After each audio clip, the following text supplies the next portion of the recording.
Usim didn't know we had a powerful morning? Good morning. Well, that's great news. Europe, Russia, and Ukraine have agreed on the terms of a peace agreement. A little digression.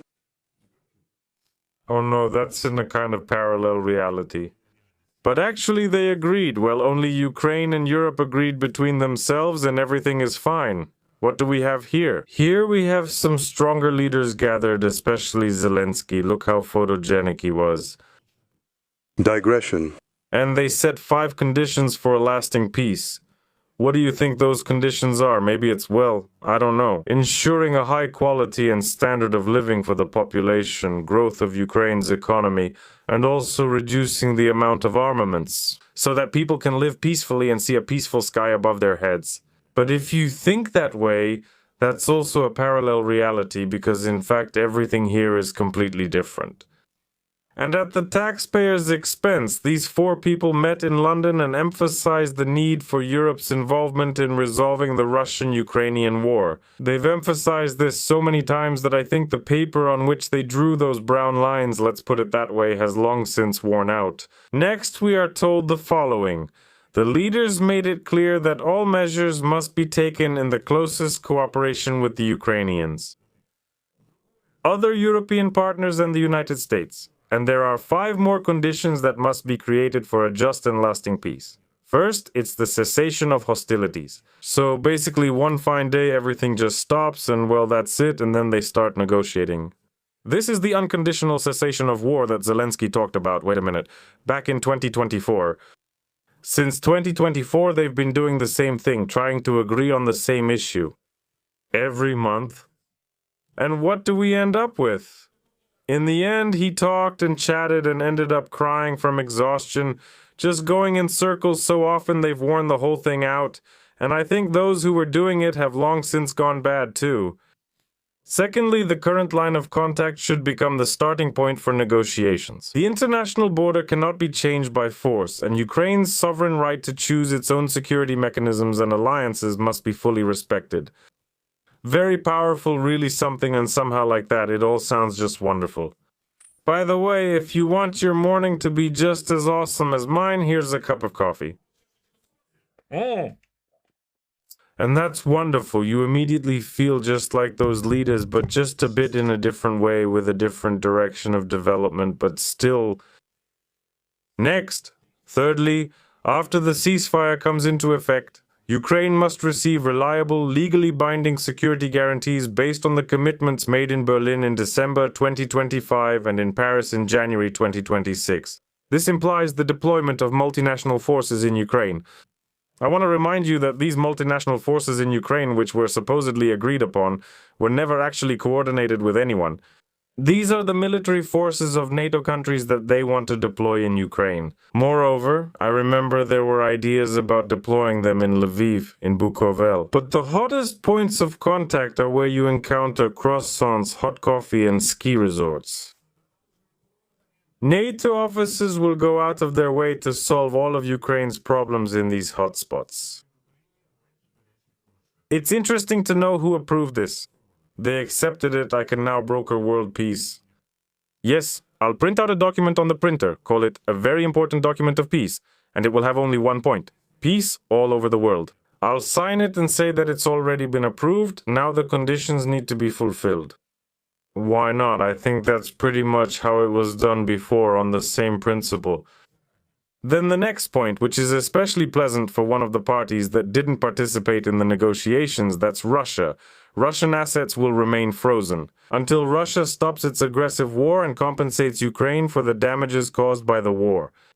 So we're talking about reparations, which Russia has repeatedly said there won't be any. What are you talking about? But those people keep coordinating this since December 2025, since January 2026. But actually, this peace, Rus, ranks, and appeasement has been talked about here since 2024. The author of the brilliant concept of peace, Rus, ranks, and appeasement is this person, and he continues to be valued on the exchange of powerful negotiators. And fifth, what? Fifth, in any agreement, European interests and security must be protected. Elements of any negotiations concerning the EU and NATO will require the consent of respectively the EU and NATO. Well, that's how things are for us. Why did they even gather? Either they have extra taxpayer money or they just don't count it, but overall that's how it is. Because they allocated 70 billion from European funds. I just live in Spain, so everything for me is associated with this wonderful country. By the way, for those who don't know, my name is Maxim. Now you know, so you don't have to ask about it in the comments. And commenting here would only spoil this meeting. So once again, these four Porto Portaganosa merts, that Starmer guy and that friend, comrade and brother of Zelenskyy, Macron and Zelenskyy themselves met to talk and have a meal. Well, there was a napkin, with a little slogan, of course, if you remember, in the train car. And there are photos and videos where these representatives of their countries, powerful leaders, behaved like mischievous schoolboys. It was a rather strange video and it brings up a certain association. And then what? Then the leaders also welcomed Ukraine's recent successes on the battlefield, particularly the recent liberation of territories and the innovative use of drone technology. I'm curious, how does this welcoming of Ukraine's recent successes on the battlefield actually look de facto? They all gather in a circle and praise Zelenskyy. That's why Zelenskyy looks so pleased. That's why they're all so happy. I mean, they just praised each other. They probably praised Macron for his actions. No, that's Merz. They praised him for actions related to shutting down nuclear power plants, the last stable sources of energy in Germany. Macron, just because he's such a good guy and handsome. Starmer, well, honestly, I don't even know what he's doing in the UK right now. Whenever I ask any of my British acquaintances, they all talk about him like he's this great leader. They say he's such a leader that he's the leader of all leaders. No one else even comes close. And besides, all these wonderful people have condemned the large-scale missile and drone attacks by the Russian Federation against Ukraine, particularly the repeated use of Oreshnik missiles. They discussed further support for Ukraine, but basically, it's the same old nonsense they keep repeating, excuse my language, for the second year in a row, and it doesn't make any difference. The fact that you gathered and spent taxpayers' money is, of course, wonderful, and the taxpayers are grateful. And of course, no one would ever find alternative ways to spend that money. On supporting farmers in France, for example, or on funding the pension system in the United Kingdom, where they say pensioners are already freezing in winter because there's no money for heating. Well, no, of course, we need to provide these for the powerful quartet with money so that they have the opportunity to regularly meet either in London or in Paris, or in Manhattan, and maybe somewhere else. On top of that, Zelenskyy has already stated with a straight face that he would agree to freezing the front line and moving towards a diplomatic resolution of the war. Well, and the 5 points that correspond to that diplomatic mechanism for resolving the war, we've all seen them. And when answering questions about the possible format of a future truce, the Ukrainian president said that he is ready to consider the option of freezing hostilities along the current front lines. Yes, says Zelenskyy, that's the fastest way. Of course, I don't just want to freeze the conflict because we want to live in Ukraine, not just stop the war. We want to end it. I mean, a kind of ending where the war won't start again because of some crazy people and so on, something like that. If they want to resume this war after a certain break. That's why the idea is not just to freeze it, but to do it as quickly as possible. And in general, to freeze it over just like everyone freezes whatever they want, whoever gets involved. The main thing is to freeze something, to freeze it out. I want to ask these powerful leaders, what are you talking about? Or, to use a colloquial expression, what nonsense are you spouting? But they keep spreading some kind of truth to the masses. And this truth apparently is reflected in the sparks of joy in their shining eyes. If you're tired of politics, I have a YouTube channel where there isn't any. It's a science channel called Americans on the Moon. And that's how we fight against obscurantism. For example, with all sorts of contactees who claim to mentally reach Alpha Centauri and attract these celestial beings to build pyramids. Up to quite serious topics like a heat strike on Earth, let's say, the greenhouse effect, changes in the sun, quite serious ones, and so on. And so on, like another disaster at the Cosmodrome. So there's a lot of interesting stuff. Subscribe, I'm sure you'll find it interesting. I think we're all very happy for them. Meanwhile, of course, the war is not stopping, and the shelling of Russia and Ukraine continues by Ukraine and by Russia.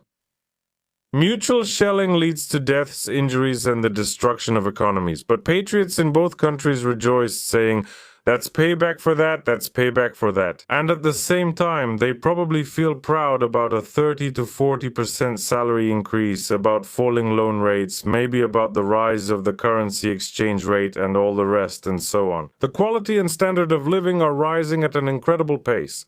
The more patriotic you are, the higher your standard of living becomes. And you feel incredibly rich sitting behind your bowl of borscht in your little apartment. Rich spiritually, first and foremost, for the first time. But what is really happening here? Ukraine struck Russia with hundreds of drones. One of the key oil pumping stations in the Volgograd region caught fire. By the way, this is not a Ukrainian source but a Russian one, so you can say it's not true. But in that case, all the complaints should be addressed to Natalia Aniseyeva, the editor of the Operational Information Department. As for Ukraine, drones struck an oil depot in Russia through which Russia exports oil. Here we can see the smoke. Here we can see where this depot is located, and we are told that the tank farm at the Grushovaya industrial site, which is part of the Shezkaris transshipment complex, was hit. Almost like Sherkan, but not quite. By morning, the oil tanks were burning, and the smoke is apparently from that.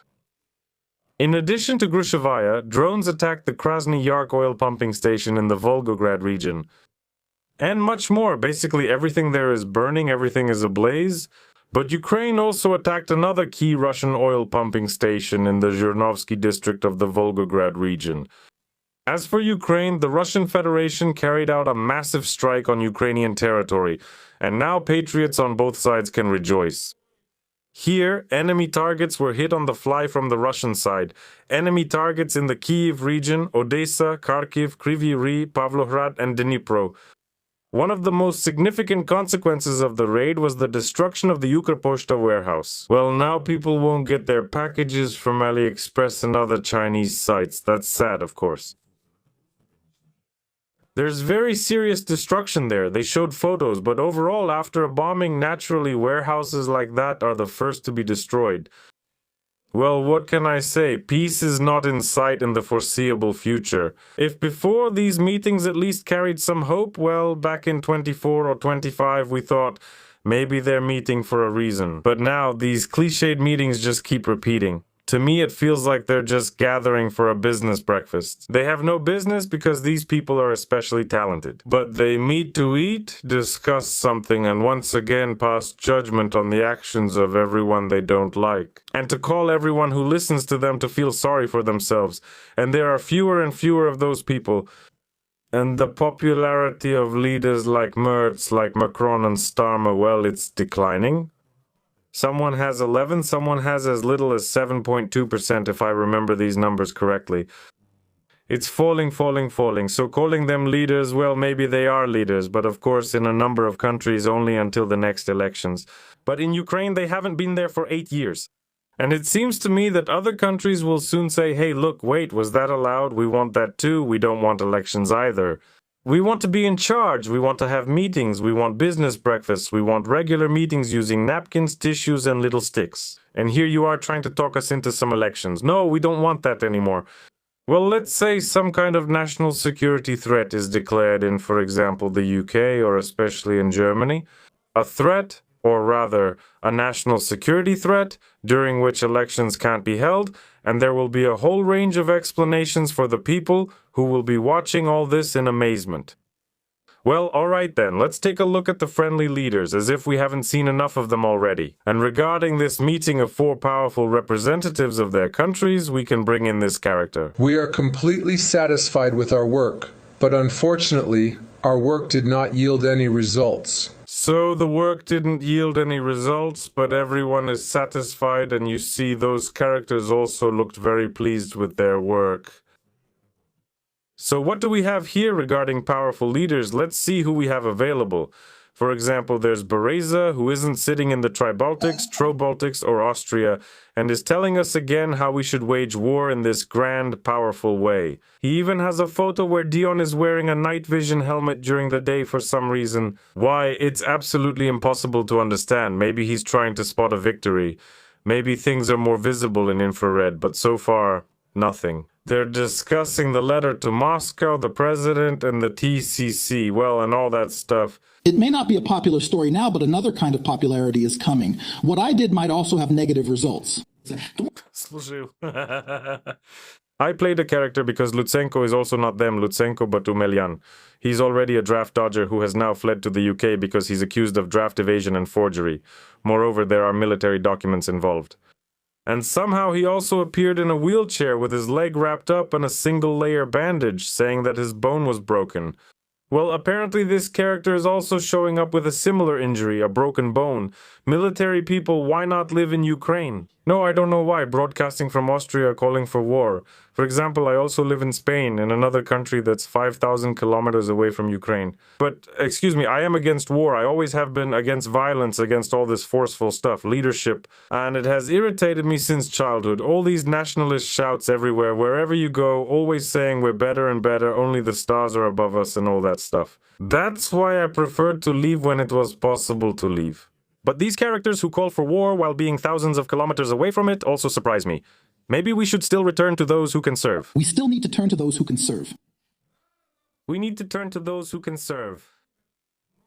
Together and with the children. Here, our president is dealing with things through attacks on the military.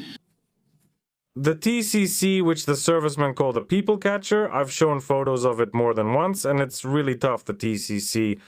What should we do? It's simple. Why not ask the people who understand these issues? For example, if we let someone like you loose in the garden, there won't be any cabbage left. You can't do that. On my broadcasts, Serhiy Kiranos explains step by step what to do. I can also explain what needs to be done, but what's the point? There are plenty of specialists who can lay it all out point by point. A peace plan has also been laid out. Just now, 4 specialists from the UK, France, Germany, and Ukraine got together and wrote out a 5-point plan. It's all written down. Will it work? No, of course not. Well, what's the point then? So who's next here? We have a representative from the Student Olympiad, and I already showed you that proud eagle, so it's better to have someone else. There's another student, a winner, I think I even remember his last name, Kustu Grizu. And the intellectual will also tell us about Putin and how he imagines the war here. Undoubtedly, the school kid thinks in a much broader and more forward-looking way. The visionary from SKA more so than the representatives of those countries they lead. I'll stress again that Putin, with great confidence. Once again, the chair is asleep. Another brown line has been highlighted, and we continue. A May visa. I don't remember a harsh spring. How do they look now? The vision, benefits, frontline, and Russians' language issues all meet there. Maybe we can figure something out. Undoubtedly, the specialist on Putin, Kastagrizov, knows everything. Then we have someone else, this character here. Why? Pirozochok. Vitaly Stashuk tells us that there's no need to be afraid of nukes, so all these powerful characters, Leonid Yemets, Tatiana Orlovskaya, or Svetlana Orlovskaya, say that there's no need to be afraid of nukes. In general, radioactivity doesn't exist. There's no AIDS, no cancer either. And we shouldn't be afraid of the twists and turns of this life. Because not every world suits us by topic. And a happy pie. It really brings joy to see that people are living the best years of their lives, going to studios, driving nice, comfortable cars, eating delicious food, and sharing their happiness with us. You feel this joy just like I do, I think so. Well, we are fighting, struggling for peace. We are fighting. But I don't know what this character is fighting against except maybe dumplings and cello, but apparently this war is really exhausting him. He's very tired. Power glasses, because Vitaly Stashuk radiates just maximum, powerfully. Who do you think is broader, Ukrainians? So, the next step in this escalation ladder, I think we need to stop scaring people with some kind of nuclear strikes. There are a lot of fantasies on these topics about where something could hit, starting from certain territories in Mykolaiv region and ending with bridges on the Dnipro. We need to forget about this. These are just scare stories. This definitely won't happen. But if such a decision is made, obviously they might try. This won't happen, but if anything, they might try. This is an extremely logical argument. I like modern logic, but as a science, it no longer exists. And in the minds of these powerful leaders, there is also no understanding of what logic is, but they try to reason. You see, there are two mutually exclusive statements. First, this won't happen because it can't happen, and second, but if anything, it still might, it might happen. Remember this character, we'll need to listen to him again because it's extremely interesting. His powerful mind reveals such realities that we've never even dreamed of or heard about. It's just good that we can touch the world of beauty, kindness, and eternity, even if only through the prism of the worldview of such characters. But what are the conclusions? Well, none. There is no peace, everything is going straight to hell, sorry for the language, and nothing good will happen anytime soon because everyone is doing the same things they did a year ago, 2 years ago, 3 years ago, that's all for now. First, you can't solve problems with defense alone. How can you free our territory by only defending? Instead, we prepare defensively, then launch a sudden offensive to liberate our land. And when the people in the brigade on the front line say, guys, everything is great for us, we've been well prepared, our lives are being protected, we have a management system, a coordination system like this, then they will go.